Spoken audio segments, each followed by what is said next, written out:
보혈을 지나 하나님 품으로 보혈을 지나 아버지 품으로 보혈을 지나 하나님 품으로 한 걸음씩 나가네. 보혈을 지나 하나님 품으로 보혈을 지나 아버지 품으로 보혈을 지나 하나님 품으로 한 걸음씩 나가네.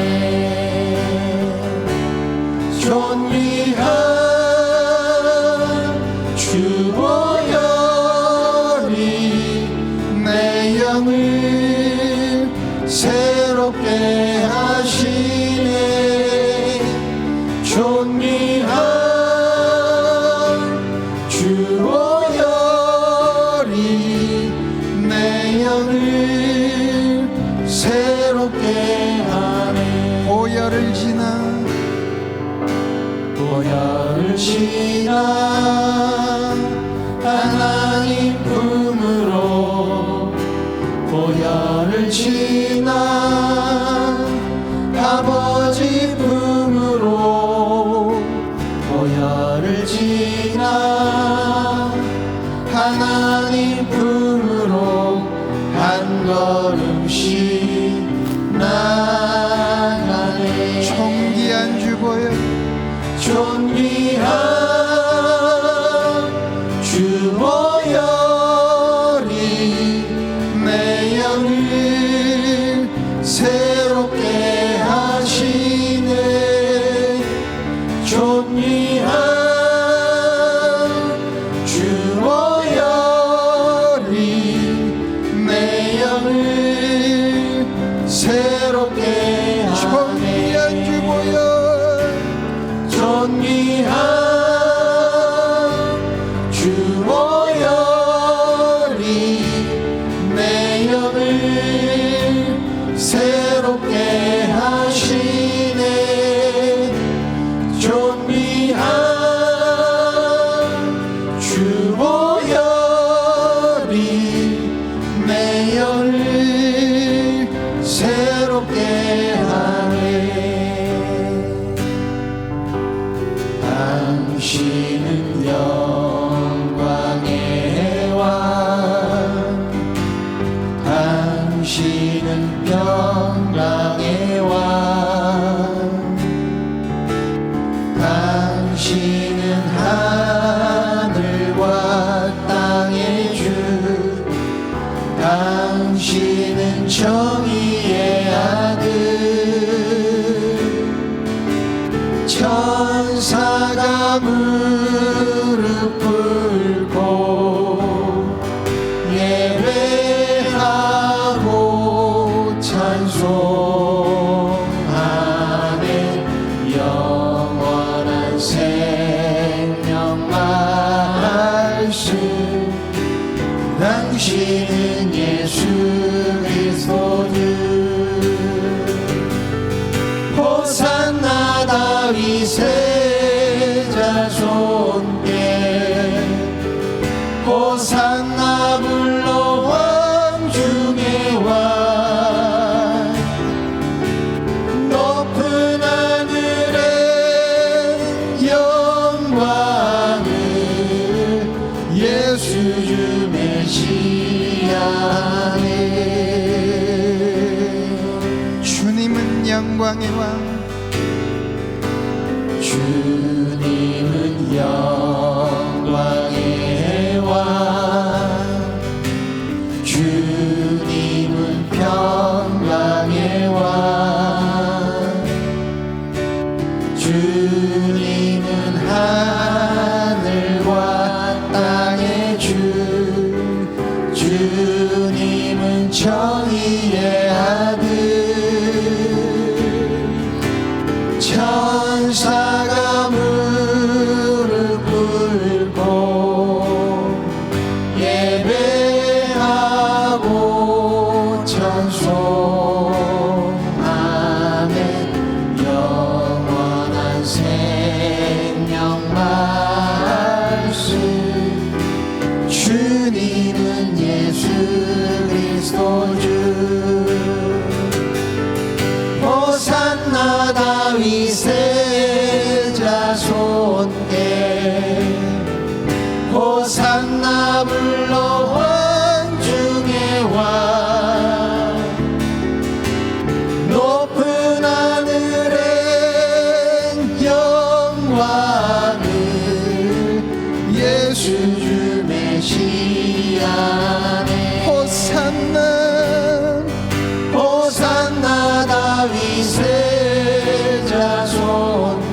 예수 주 메시아 높은 하늘에 높은 하늘의 영광을 예수 주 메시아네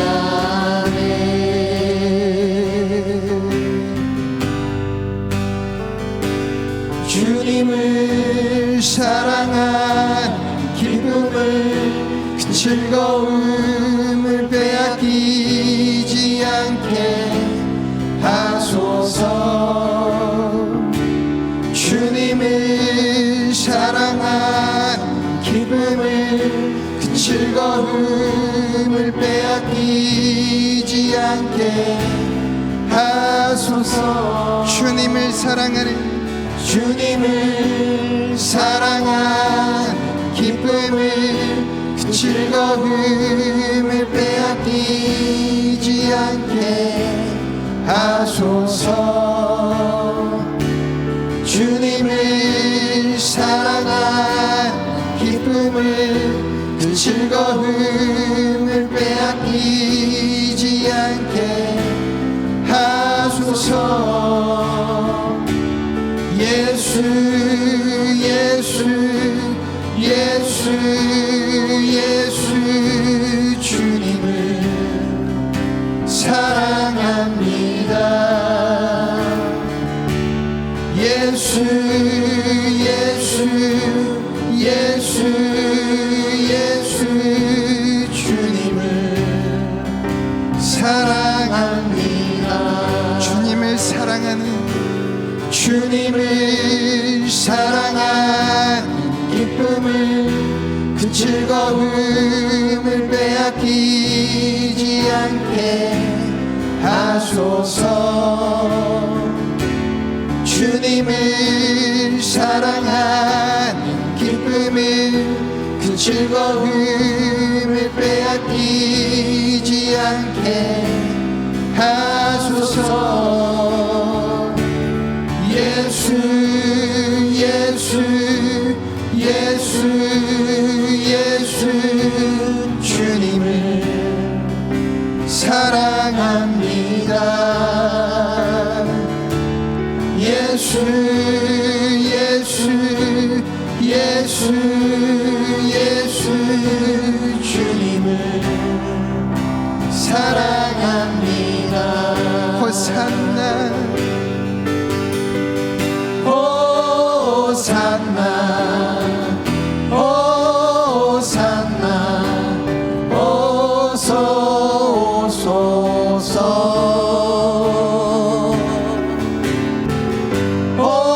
호산나 호산나 어서 오소서 우리와 호산나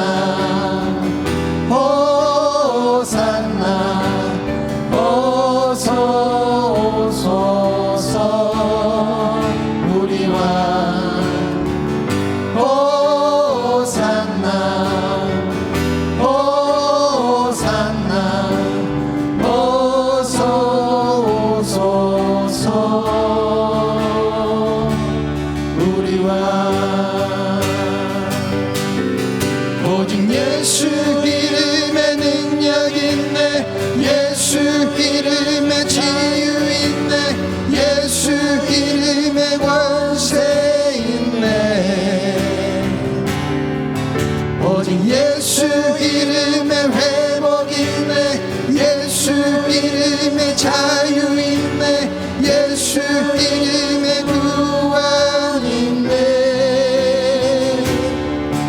오직 예수 이름에 능력 있네 예수 이름에 치유 있네 예수 이름에 권세 있네 오직 예수 이름에 회복 있네 예수 이름에 자유 있네 예수 이름에 구원 있네 예수 예수 예수 예수 예수 예수 주님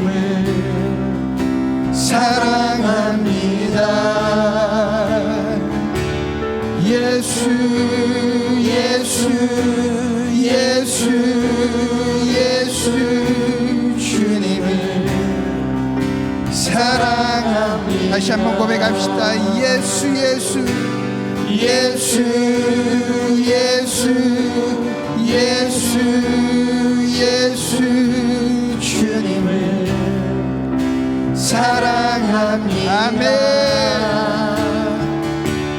예수 예수 예수 예수 주님을 사랑합니다. 아멘. 지난 주일 설교 시간에 우리가 찬양 한 곡을 나눴었죠. 이 찬양 가사가 한 주간 제 마음을 계속 때리더라고요. 환난이 닥쳐오고 고난이 닥쳐오면 주님을 사랑하는 마음이 어느새 아래로 가라앉게 되는데, 그럼에도 불구하고 주님을 사랑하겠다 우리가 다짐하는 것은 우리 주님께서 함께 하시기 때문임을 고백합니다. 제가 이 찬양을 부를 때 이 가사가 우리 마음속에 고백이 되고 결단이 되길 간절히 소망합니다.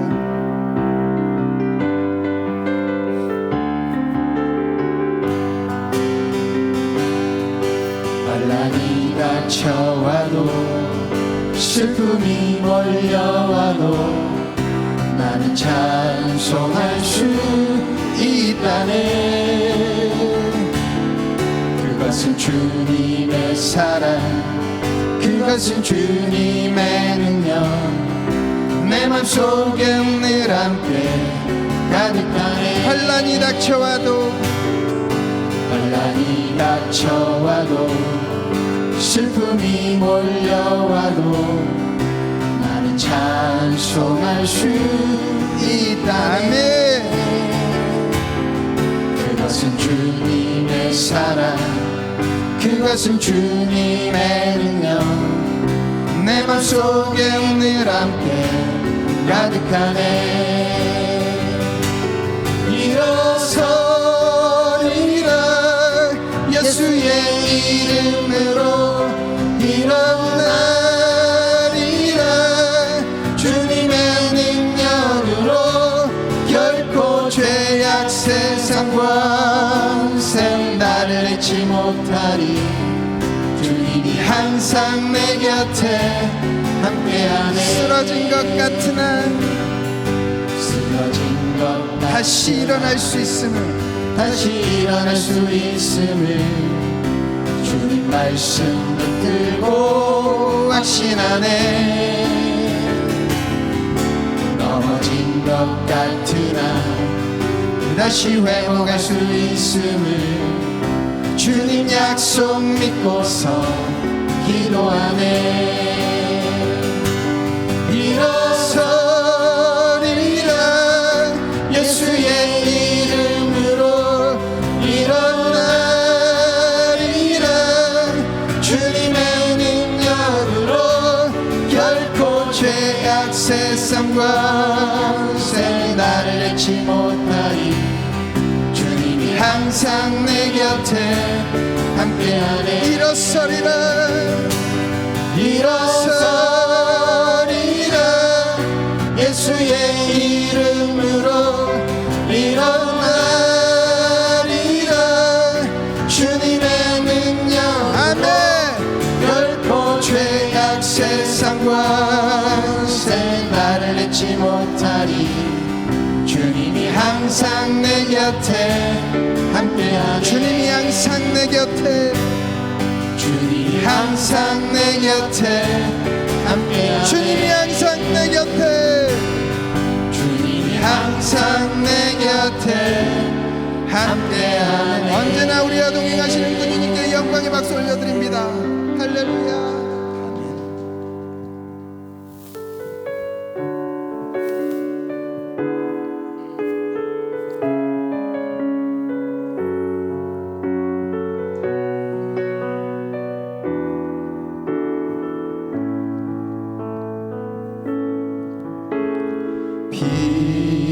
빛으로 임하신 주 나의 어둠을 비추시네.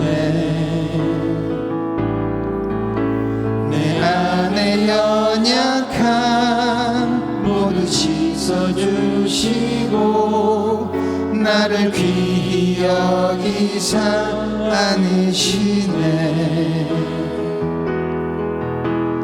내 삶에 임하신 주 모든 두려움 덮으시네. 주 나의 모든 것 주님만 의지하리. 눈을 들어 주님만 바라보리. 주님을 예배하는 것 주님을 기뻐하는 것 나의 맘과 뜻 다해 주님 더 알기 원하네. 주님을 사랑하는 것 주님을 갈망하는 것 나의 유일한 소망이라. 내 삶에 임하신 주 내 삶에 임하신 주 모든 두려움 덮으시네. 주 나의 모든 것 주님만 의지하리. 눈을 들어 주님만 바라보리. 주님을 예배하는 것 주님을 기뻐하는 것 나의 맘과 뜻 다해 주님 더 알기 원하네. 주님을 사랑하는 것 주님을 갈망하는 것 나의 유일한 소망이라. 주님을 예배하는 것 주님을 예배하는 것 주님을 기뻐하는 것 나의 맘과 뜻 다해 주님 더 알기 원하네.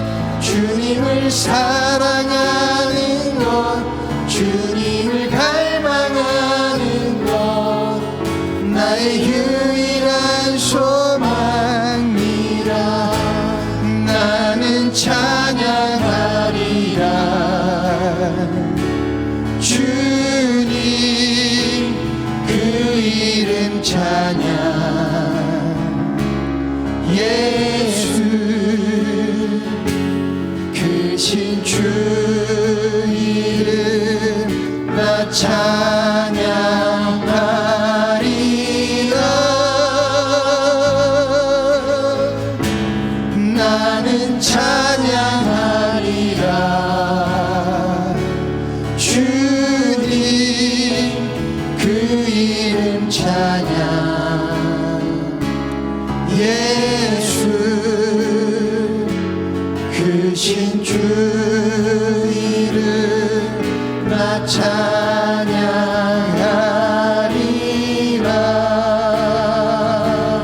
나는 영광 돌리리. 영광 돌리리. 주님 영광의 이름. 예수 크신 주 이름 나 찬양하리라.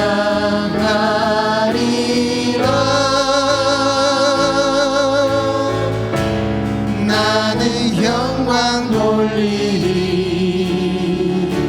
주님 영광의 이름. 예수 크신 주 이름 나 찬양하리라. 이 마음을 다해 다시 한번 찬양 올려드립니다. 나는 찬양하리라. 나는 찬양하리라. 주님 그 이름 찬양.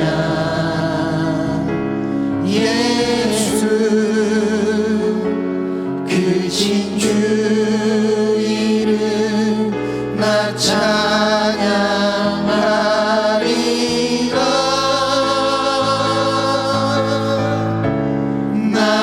찬양하리라. 주님 그 이름 찬양. 예수 크신 주 이름 나 찬양하리라.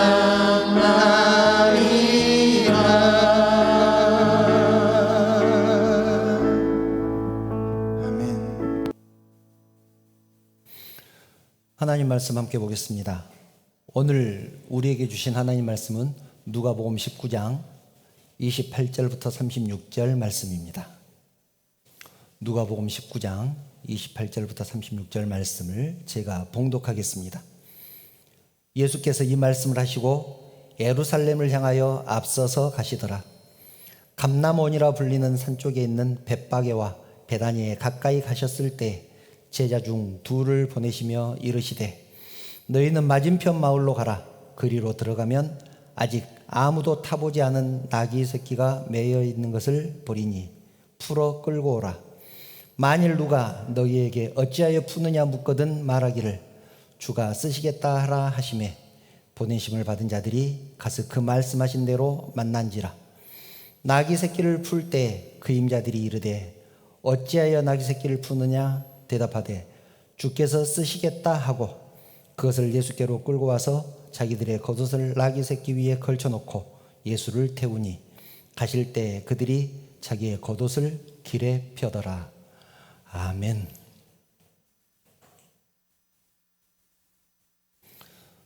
지난주 주중에 옛날에 찬양 사역을 했었던 지체들을 만나서 교제를 했었습니다. 같이 얘기를 나누던 중에 아주 오래전에 있었던 얘기가 나와서 같이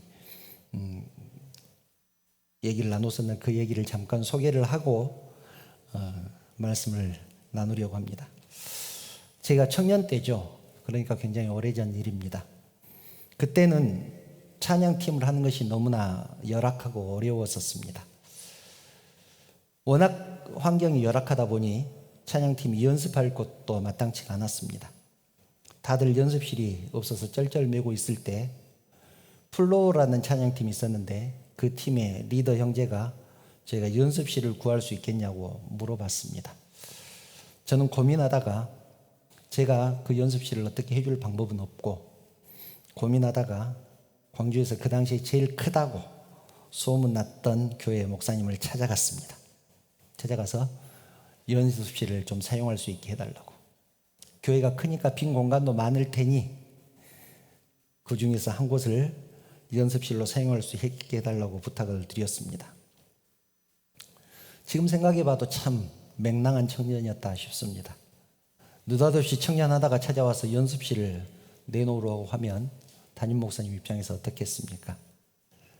청년이니까 가능했겠죠. 그런데 뜻밖의 목사님은 흔쾌히 허락하시면서 한 가지 조건을 말씀하셨습니다. 한 가지 조건. 그 조건이 무엇이냐면 지금 우리 교회도 찬양 모임을 시작하려고 하는데 찬양팀이 구성되지 않아서 고민이다. 그러니 너네 찬양팀이 찬양 모임을 인도해 주면 좋겠다는 것이었습니다. 플로 입장에서는 그보다 더 좋을 수가 없죠. 그보다 더 좋을 수가 없습니다. 찬양팀을 하는 수많은 이유 중에 하나가 찬양 집회를 하기 위해서 또 찬양 모임을 하기 위해서인데 연습실도 생기고 찬양 모임도 인도할 수 있게 됐으니 얼마나 좋았겠습니까? 그래서 그러겠다고 하고 잘 준비해서 목요 찬양 모임을 시작했습니다. 그런데 여러분 찬양 모임을 시작한다고 바로 활성화가 되겠습니까? 그 큰 예배당에 청년 10대 명이 모여서 찬양 예배를 드렸습니다. 그러니 힘이 나겠습니까? 한 1년쯤 그렇게 지냈는데 플로의 리더 형제가 저에게 다시 부탁을 했습니다. 이제 힘들어서 그건 못하겠다.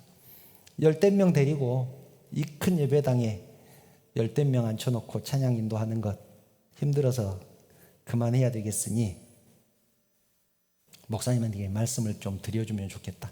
그런데 자기는 도저히 목사님을 찾아가서 말씀을 못 드리겠으니까 제가 소개했으니까 저에게 말씀을 드려달라고 했습니다. 그래서 그 형제와 함께 그 담임 목사님을 찾아갔습니다.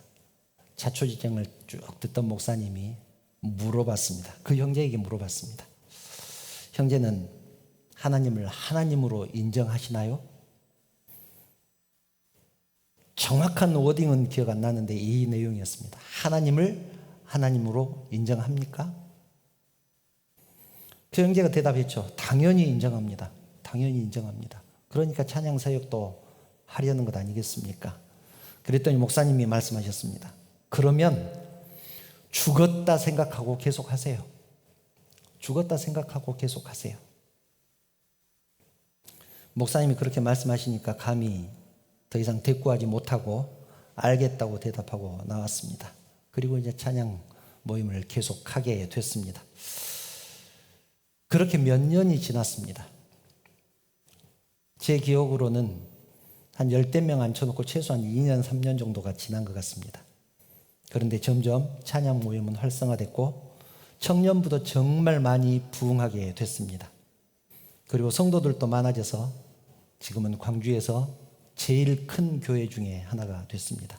물론 플로어라는 찬양 팀 덕분이라고 할 수는 없습니다. 그 목사님의 목회력, 신실함 그런 것들이 정말 크게 작용했겠죠. 그런데 결과가 어쨌든 좋았습니다.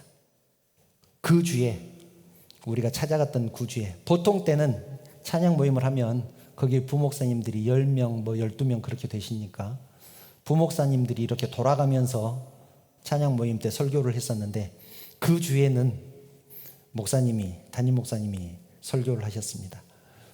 그 일이 있어서 그랬겠죠. 우리가 찾아간 그것 때문에 그랬을 거라고 생각합니다. 그 설교가 저에게 얼마나 큰 도전이 되었든지 지금도 그 설교 내용이 기억이 납니다. 그 설교를 온전히 다 기억하지는 못하지만 오늘 설교는 그때의 설교를 기억나는 대로 재해석해 보았습니다. 오늘 본문의 이 말씀은 사실은 대림절 때 나눠야 되는 말씀이죠. 예수님이 예루살렘에 입성하시기 직전에 있었던 일이기 때문에 대림절 때 나눠야 될 말씀이지만 대림절과 상관없이 우리의 신앙이 어떠해야 되는가에 관한 말씀이기도 하기 때문에 이 말씀을 나누려고 합니다. 누가복음 19장을 보면 4개의 사건이 기록되어 있습니다. 첫 번째 사건이 삭개오가 주님을 만난 사건, 삭개오의 얘기가 기록되어 있고 두 번째는 문화의 비유입니다. 문화라는 화폐가 있습니다. 이 문화는 100데나리온 정도 됩니다. 노동자의 석 달치 월급 수당 정도 되니까 약 100데나리온 정도 된다고 생각할 수 있습니다. 이 문화의 비유, 그리고 세 번째가 오늘 본문 말씀인 예수님이 나귀 타고 입성하신 얘기, 그리고 네 번째 얘기가 입성하신 후에 성전을 청소하신 얘기. 이렇게 누가복음 19장에는 4개의 이야기가 기록되어 있습니다. 예수님은 문화의 비유를 말씀하시고 곧바로 예루살렘에 입성하셨습니다. 문화의 비유 내용은 이렇습니다. 문화는 노동자의 석 달 품삯이라고 했습니다. 이것을 기억하시고요. 한 귀인이 왕위를 받으려고, 그러니까 왕이 되기 위해서 먼 나라로 떠나면서 10명의 종을 불렀습니다. 종들에게 각각 한 문화씩 주면서 자기가 돌아올 때까지 장사를 하라고 했습니다. 그리고 한참 세월이 흐른 후에 귀인은 왕위를 받아서 돌아왔습니다. 그리고 종들과 결산을 합니다. 첫 번째 종이 말합니다. 저는 한 문화로 10문화를 남겼습니다. 장사를 참 잘한 거죠. 10배를 남겼으니까 얼마나 장사를 열심히 했겠습니까? 그래서 주인이 칭찬합니다. 착한 종아, 잘하였다. 네가 지극히 작은 것에 충성하였으니 10고을 권세를 차지하라. 10고을을 다스릴 수 있는 권세를 가지라. 두 번째 종도 주인에게 말합니다. 저도 한 문화로 5문화를 남겼습니다. 그러면 너는 5고을을 다스릴 수 있는 권세를 차지하라. 다른 종이 말합니다. 당신의 한 문화가 여기 있습니다. 저는 문화를 수건으로 싸두었습니다. 그러자 주인이 불같이 화를 내면서 책망합니다. 악한 종아, 너는 내가 투자하지 않은 것을 탐하고 심지 않은 것을 거둔 나쁜 사람인 줄 알았느냐? 차라리 내 돈을 은행에 맡겼다면 이자라도 받았을 것이다. 그러면서 한 문화를 빼앗아서 10문화 가진 사람에게 주라고 명령합니다. 그러자 곁에 있던 사람들이 말하죠. 그에게는 이미 10문화가 있습니다. 그러자 주인이 말합니다. 무릇 있는 자는 받겠고 없는 자는 그 있는 것도 빼앗기리라. 그리고는 한 문화를 빼앗아서 10문화를 남긴 사람에게 주어버렸습니다. 받은 것을 열심히 남긴 사람은 더 풍성해지고 받았지만 남기지 않는 사람은 가지고 있던 것도 빼앗긴다는 그런 말씀입니다. 오늘 설교의 제목이 주님이 쓰시겠다면입니다. 주님이 쓰시겠다면. 이 문화의 비유를 말씀하신 후에 예루살렘으로 이제 향해서 가셨습니다. 물론 당연히 십자가를 지기 위해서 들어가신 것이죠. 베다니에 가까이 가셨을 때 제자들을 보내면서 말씀합니다. 나귀 새끼가 문 옆에 메어져 있을 것이니 풀어오라.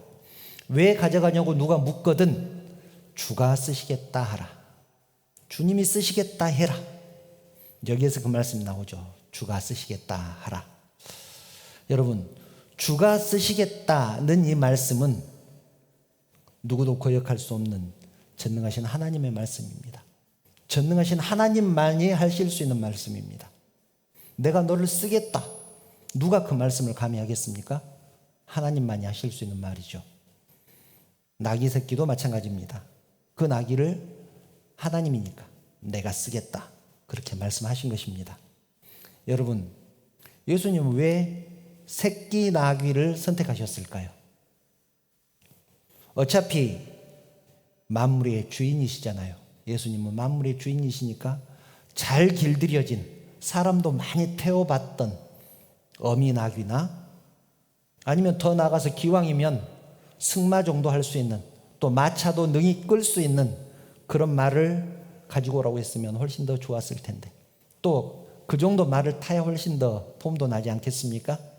그런데 주님은 왜 아직 사람이 한 번도 타보지 않고 길들여지지 않는 새끼 나귀를 선택하셨을까? 이 나귀가 예수님을 태울 수나 있었을까요? 그런데 여러분, 역설적이게도 이 길들여지지 않았기 때문에 주님이 쓰시기에 좋았다는 얘기입니다. 길들여지지 않았기 때문에 주님이 선택하셨다. 이것이 중요합니다. 길들여지지 않았기 때문에, 훈련되지 않았기 때문에, 경험이 없기 때문에 주님이 선택하셨다. 하나님의 일은 원리가 항상 같습니다. 사람이 기준이 아니라 하나님이 기준입니다. 사람이 봤을 때는 부족해 보이고 사람이 봤을 때는 어려워 보이지만 하나님은 그렇게 보지 않습니다. 바울은 디모데후서 2장에 이렇게 분명하게 말씀합니다. 큰 집에는 금그릇도 있고 은그릇도 있고 나무 그릇도 있고 또 그릇들 중에서는 각각 귀하게도 쓰고 흔하게도 쓰지만 가장 좋은 그릇은 주인이 쓰시기에 합당한 그릇이다. 주인이 쓰기에 좋은 그릇이다. 더 쉽게 말해서 주인의 손에 맞는 그릇이다. 여러분도 살림해 보면 손이 잘 가는 그릇 있잖아요. 그 그릇이 좋은 그릇이다는 얘기입니다. 하나님은 똑똑하고 능력 있지만 교만한 사람보다는 조금 부족할지라도 겸손하게 하나님의 뜻을 받드는 사람을 쓰십니다. 이것을 우리는 꼭 기억해야 합니다. 사람의 방법에 물들지 않은 사람, 세상적인 기준에 물들지 않은 사람, 특히 경험의 영향을 받지 않을 사람을 쓰십니다. 주님이 타신 나귀는 힘도 없고 사람을 태우는 요령도 모르는 새끼 나귀였습니다. 우리의 모습이 이런 모습 아닐까요? 새끼 나귀 같은 나, 세상적인 방법, 세상적인 기준, 여러분 다 내려놓고 주가 쓰시겠다는 그 말씀에 순종하시기 바랍니다. 왜 그래야 하는지 한번 보겠습니다. 데살로니가 전서 2장 13절입니다.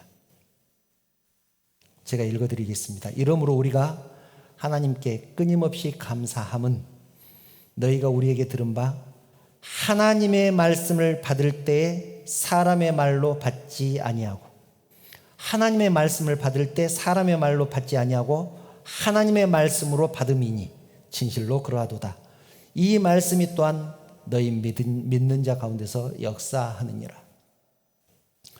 우리가요, 하나님의 말씀을 들었을 때 사람의 말로 받지 않고, 이것이 굉장히 중요합니다. 하나님의 말씀으로 받고 순종할 때 우리 가운데 역사가 일어난다.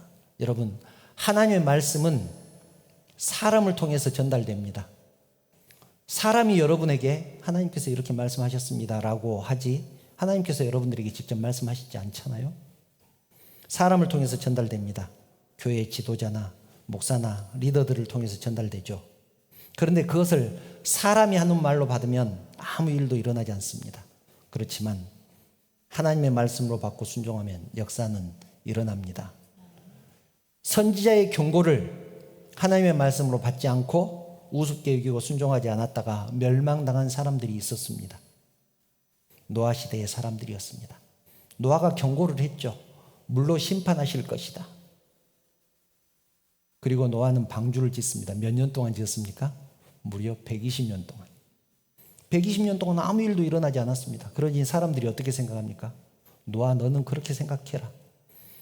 노아가 더군다나 산 꼭대기에 방주를 짓잖아요. 그때 누가복음에서는 누가는 그 일을 이렇게 기록하고 있습니다. 누가복음 17장 26절 27절. 노아의 때에 된 것과 같이 인자의 때에도 그러하리라. 노아의 때에 된 것과 같이 인자의 때에도 그러하리라. 노아 시대에 있었던 일이 지금도 그렇게 일어나리라는 얘기입니다. 노아가 방주에 들어가던 날까지 사람들이 먹고 마시고 장가들고 시집가더니, 먹고 마시고 장가들고 시집가더니, 이것이 잘못됐다는 얘기가 아니고 하나님을 의식하지 않고 자기 마음대로 자기 뜻대로 그대로 살던 대로 살았다, 그런 얘기입니다. 그래서 어떻게 됐습니까? 홍수가 나서 그들을 다 멸망시켰다. 홍수가 나서 그들을 다 멸망. 하나님이 심판하신다고? 설마 그러겠어? 이렇게 맑은데 비가 오겠어? 하나님의 말씀을 사람의 말로 받았습니다.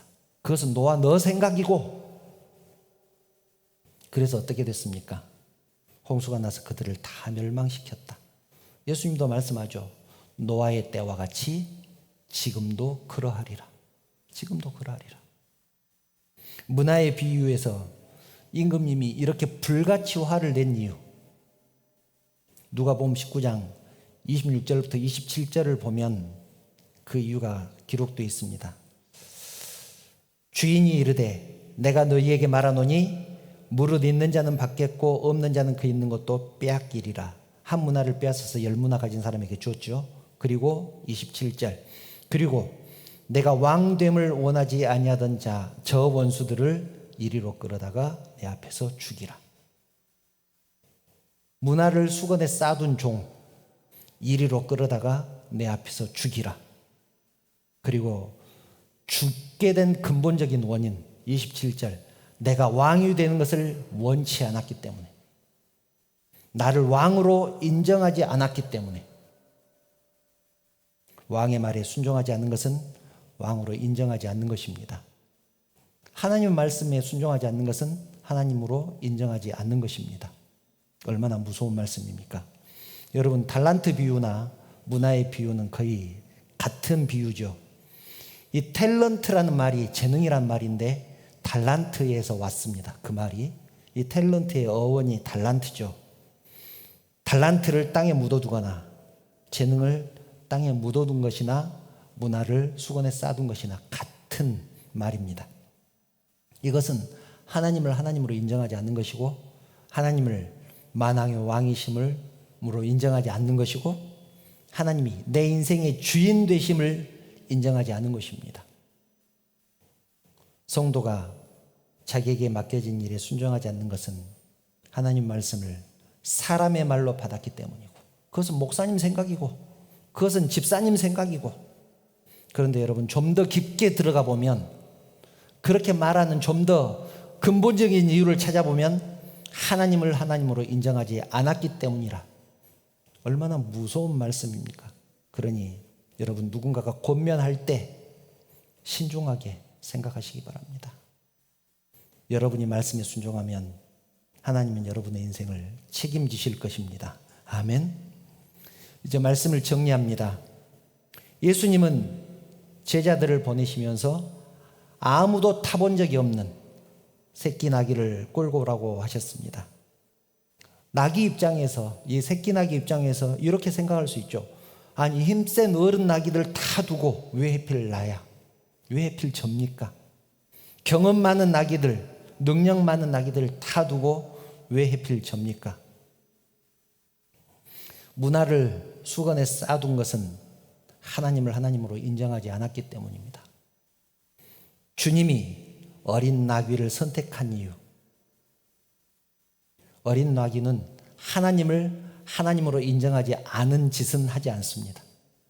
그런 짓을 하지 않기 때문에 나귀 새끼를 선택한 것입니다. 경험에 영향을 받지 않는 사람, 하나님의 뜻에 전적으로 순종할 수 있습니다. 내가 그거 해봤는데 안 돼.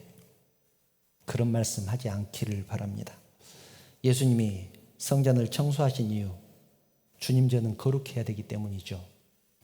그러면서 덧붙여서 주님께서 말씀합니다. 고린도전서 3장 17절, 우리에게도 거룩하라고 말씀하시면서, 하나님 일을 하는 사람은 거룩하라고 말씀하시면서 그것을 보여주는 상징으로 성전을 청소하신 것입니다. 고린도전서 3장 17절, 누구든지 하나님의 성전을 더럽히면 하나님이 그 사람을 멸하시리라. 하나님의 성전은 거룩하니 너희도 그러하니라. 성전이 거룩한 것처럼 우리도 거룩해야 된다는 말씀입니다. 그래야 온전히 하나님을 뜻대로 행할 수 있습니다. 만약 주님이 무엇인가를 여러분에게 맡기시면 어떻게 하시겠습니까? 능력 있는 사람 많은데 왜 하필 접니까? 여유 있는 사람, 시간 많은 사람 많은데 왜 하필 바쁜 접니까? 저는 직장 생활도 해야 되고 가사도 도와야 되고 얼마나 일이 많은데 경험 많고 잘할 수 있는 사람에게 맡기시지 왜 저에게 이러십니까? 예전에 성도들에게 무엇인가를 해달라고 부탁하면 대답이 한결같습니다. 제가 능력이 없어서요. 제가 시간이 없어서요. 조금 한가해지면 하겠습니다. 여러분, 주의 일은 능력이 있든 없든 시간이 있든 없든 최선을 다하는 것입니다. 비록 어린 나귀가 어른인 예수님을 태울 수 있을지 없을지 잘 모르지만 예수님을 태우고 예루살렘에 들어갔잖아요. 바울도 디모데에게 때를 얻든지 못 얻든지 항상 힘쓰라고 그렇게 말을 했지, 형편될 때, 여유 있을 때 능력을 키워서 하라고 그렇게 말하지 않았습니다. 왜 그렇습니까? 맡겨주신 일에 순종하는 것이 하나님을 하나님으로 인정하는 것이기 때문입니다. 초신자에게 일을 맡기면 경험이 없으니까 어떻게 할 줄 몰라서 쩔쩔맵니다. 그런데 걱정하지 마시기 바랍니다. 하나님은, 중심을 보시는 하나님은 그 마음을 받으실 것입니다.